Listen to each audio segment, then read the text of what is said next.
एक फौजी जवान था। उसकी पत्नी सती यानी पतिव्रता थी। यह बात उसने अपने साथियों को फौज में बता दी। यह बात राजा के मंत्री शेर खान के पास पहुंची तो उसने राजा को बताई और इस झूठ सच की जांच करने की प्रार्थना की।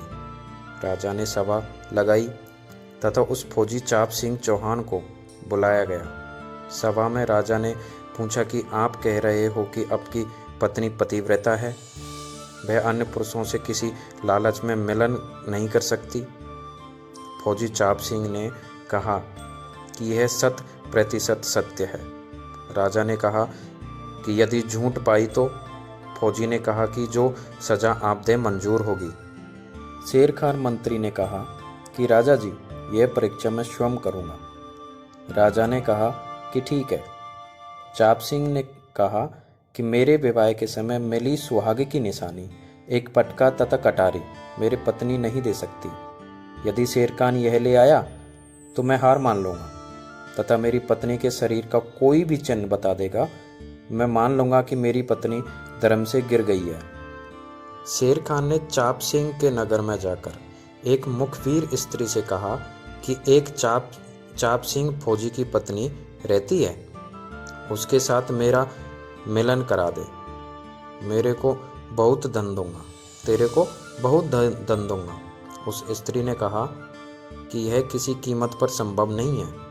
फिर शेर खान ने कहा कि किसी तरह उसके घर से विवाह में मिलने वाली सुहाग की निशानी, पटका तथा कटारी ला दे, चाहे चुरा कर ला दे। तथा चाप सिंह की पत्नी सोमवती के गुप्तांग के पास या जांग साधना पर कोई निशान हो तो वह बताकर दे। वह स्त्री मेहमान बनकर चाप सिंह की नकली बुआ बनकर सोमवती के घर गई। सोमवती के विवाह के समय तथा पश्चात चाप सिंह की बुआ आई नहीं थी। बीमार होने के कारण विवाह में भी नहीं आ सकी थी। कई दिन रुकी।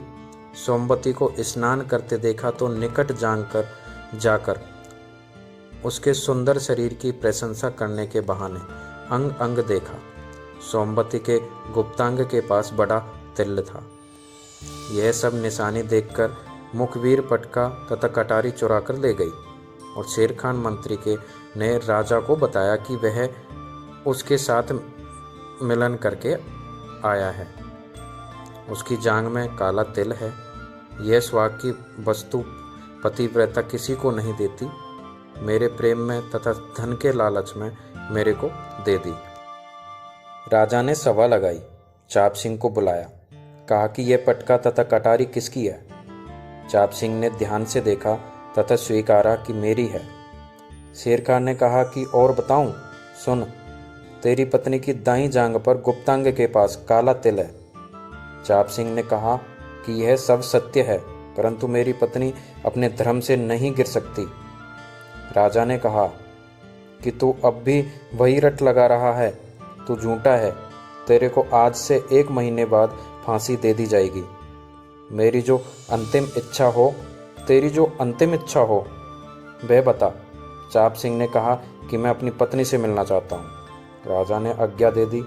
चाप सिंह अपनी पत्नी के पास गया, उसको बेवफाई के कारण ऊंच नीच कहा और बताया कि मेरे को उस दिन तेरे कारण फांसी होने वाली है। सोमवती ने बताया कि आपकी बुआ का नाम लेकर एक स्त्री आई थी। उसने मेरे अंग का चिन्ह देखा तथा पटका और कटारी चुरा ले गई।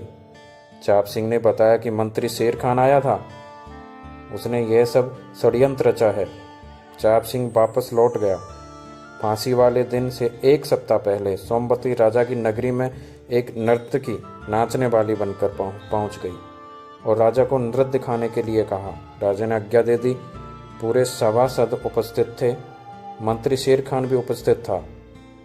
नर्तकी ने नृत्य से राजा अति प्रसन्न हुआ तथा नर्तका ने से कहा कि मांगो, क्या मांगती हो, मैं अति प्रसन्न हूँ। नर्तकी ने कहा कि वचनबद्ध हो जाओ तब मांगूंगी। राजा ने कहा कि राज्य के अतिरिक्त कुछ भी मांग, मैं वचनबद्ध हूँ। नर्तकी ने कहा कि आपकी सभा में मेरा चोर है, मेरे घर से चोरी करके लाया है। शेर खान मंत्री नाम है उसका, उसको फांसी की सज़ा दी जाए।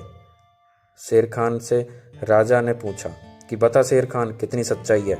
शेर खान बोला कि यह परवरदिगार, मेरे तो इस औरत की आज से पहले कभी शक्ल भी नहीं देखी थी। तब सोमवती ने कहा कि यदि आपने मेरी शक्ल नहीं देखी तो ये पटका और कटारी किसके घर से लाया? मैं उस चाप सिंह की पतिव्रता पत्नी हूँ जिसे तेरी झूठ के कारण फांसी दी जा रही है। चाप सिंह को बुलाया गया। राजा ने चाप सिंह को आधा राज्य सौंप दिया गया और क्षमा कर दिया तथा शेर खान मंत्री को फांसी की सजा दी गई। धन्य है ऐसी बेटियां जिन पर नाज है भारत को।